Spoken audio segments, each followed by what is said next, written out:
Last week in my devotional, I sat right here in our yard at our farm, contemplating with you the beauty of fall.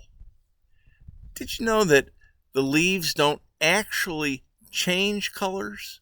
Really, the chlorophyll breaks down, the green color disappears, and the yellows, the oranges, and reds become visible.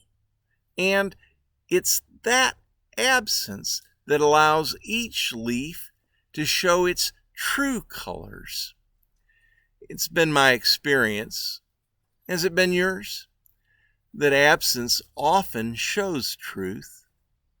On a very lighter note, I grieved recently when Taco Bell eliminated my favorite menu item.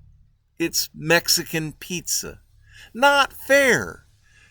Taco Bell executives, if you're listening, bring it back.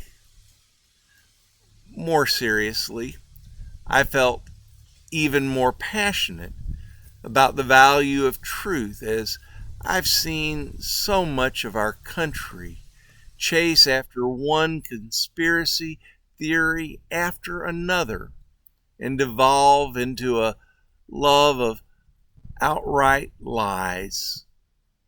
Even more, I've been reminded lately by an absence of the value of friendships that have been lost, and I've grieved relationships that have changed with death.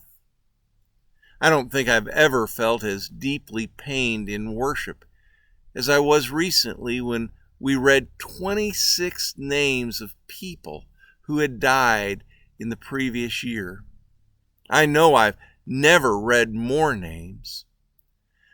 Found myself picturing them and where they sat in the sanctuary. The very next day, the following Monday, did you catch that we had 2 more church members die? Their pew becomes empty in my mind, but the joy of who they were remains. Absence often shows us what's real, what's true, what is to be valued. But then, after showing us their color, the leaves start to change again. They fall from the trees, creating even more work than anyone wants.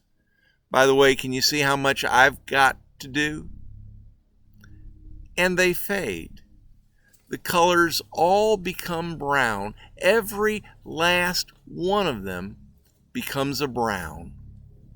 It's this stage that got the attention of the prophet Isaiah, who said in chapter 64, verse 6, "But we are all as an unclean thing, and our righteousnesses are as filthy rags, and we all do fade as a leaf, and our iniquities, like the wind, have taken us away." We all do fade as a leaf. It's a pretty apt description of what it is to age, but isn't it also a realistic description that could stand alongside the Apostle Paul, who said, "All have sinned and fall short of the glory of God," Romans 3:23. All our pride, all our worries, all our failure, all our successes, all our self-focused importance fades. I've known a very few humble people in my time who were young, but I've also known many more humble people who were older. Certainly, our world gives us plenty of examples of people who get more arrogant with time. But isn't there a humility that can be gained with time, over time?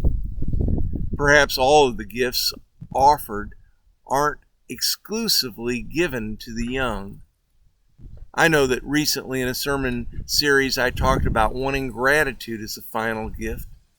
But isn't its close kin a humility that knows it isn't all about us, that maybe humility is necessary for us to be all that we can be.